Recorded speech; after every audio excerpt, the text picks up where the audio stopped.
This morning's speakers, Subra and Gary, spoke about various aspects of multi-screen, omni-channel, cross-device, cross-screen.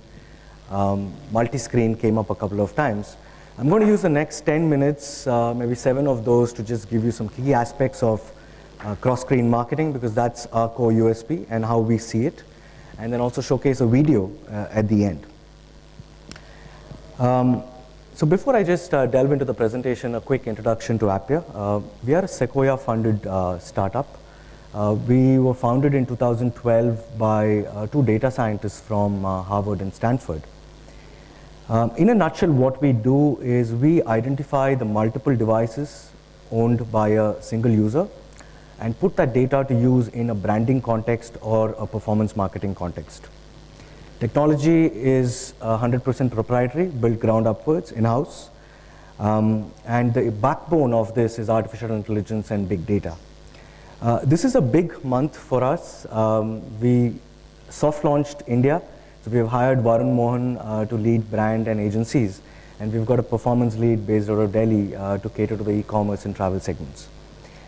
We buy media both programmatically as well as direct, multitude of reasons. Programmatic gives us reach. Direct partnerships give us much valuable data. And we operate in all markets in APAC as of now, and of course have global aspirations.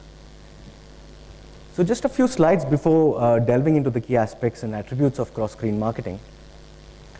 With the explosion of various OSs, new age devices, a lot of it in the $50 to $200 range, new technologies and products entering the market, identifying users when they traverse across the internet is becoming increasingly complex. This is some research from Appia. This is from our database. So we've profiled basically multi-screen user segments, 2 users, 3 users, and 4+ users. Now if you see for India, 60.8% fall into the 2-user category within the multi-user segment. And about 19.4%, and this was about 11% in the last half that we profiled, fall into the 4+ device category. And this is just a snapshot of the research.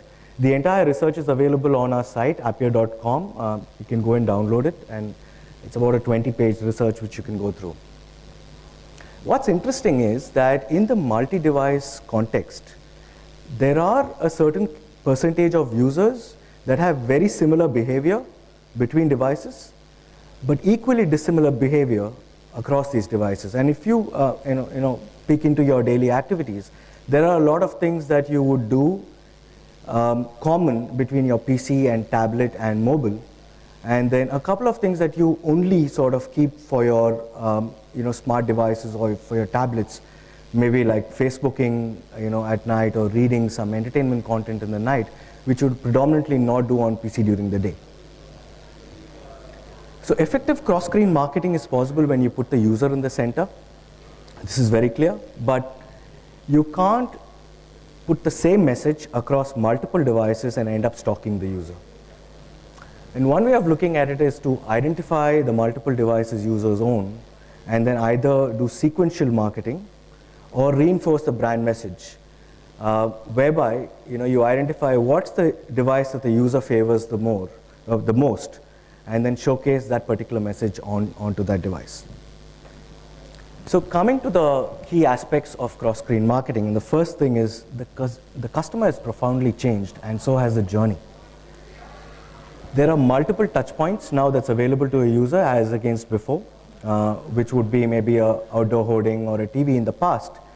Now it's online, mobile, IPTV, interactive screens at malls, wearable devices, smartwatches, smart vending machines, and so on.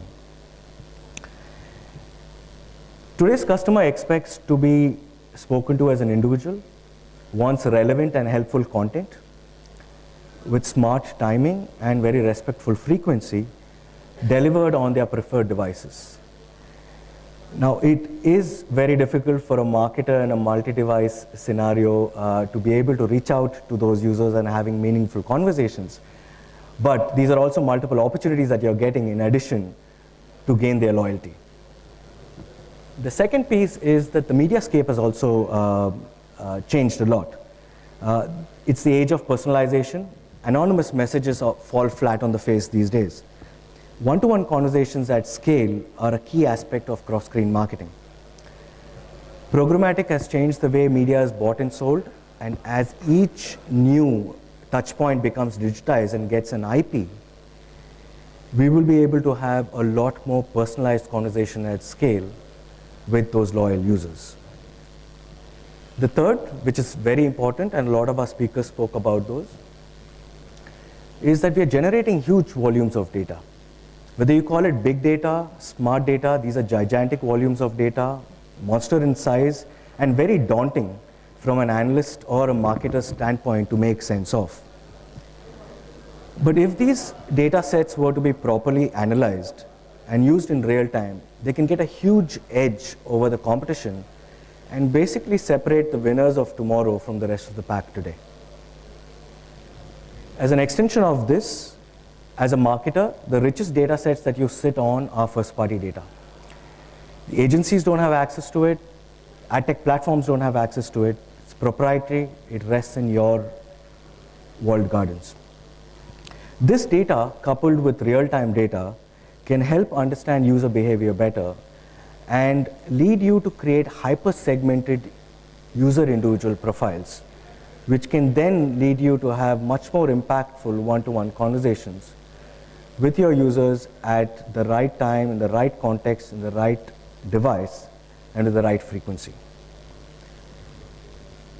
This is the last piece, which is cross-screen recommendation. Users browse for multiple products. An example is, let's say you go to Flipkart, you look up for a TV, you look up a phone, and you look up a phone case. It's more likely that you would end up buying a TV on the PC and a phone case or a phone on the phone. So high-value devices typically tend to be researched more, seen in larger screens, and bought, and vice versa. So it's very important to have a very robust recommendation engine to be able to understand, with an historical context, what do people buy on certain devices, and then usage of first-party data to determine for that particular shop what are buying patterns like, and then put forth the right recommendations. Now, obviously, these are some theories that we have seen which work, but in real-life scenarios, how can this technology be put to use for brands as well as for performance marketers? One of the first things is the cross-screen frequency capping that we can do. Now, you want to reach out to a single user on multiple devices, either showcasing the same amount of impressions on any of these devices, or if we know that they engage more with, let's say, a tablet or a smartphone, you want to be able to serve 7 out of those 10 devices on a particular mobile device, maybe 2 on PC and 1 on tablet. On the performance side of things, it's much more granular and more black and white. There's a specific sales goal that you want to reach. Let's say the research starts on a PC. The user leaves office, gets on the bus or a train or taxi, pulls out the mobile. We are able to know that it's the same user, able to know what they have done in the past, stitch together a personalized banner with that particular product in real time, put it in front of them, and lead them to a purchase either on the same device or the second device or the third device. And the last piece is basically the recommendation that I spoke about. Now, we can not only overlay this with media, but if you have a site and you want to have cross-screen recommendations from an organic standpoint, that's also something that can be powered by these new age technologies. I've kept it short. I'm just going to show you a video of how this works. There are 3 devices in this. You see that there is a tablet, there's a smartphone, and there is a laptop. The tablet is connected to Wi-Fi. The mobile is connected to 3G. So we don't have a single source that's able to identify all of these users. The user is going to a site where we don't collect any deterministic data. And you'll see what happens.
So we were able to serve the same ad across the devices, the timer just to show that there were no cached ads and shot in one sequence.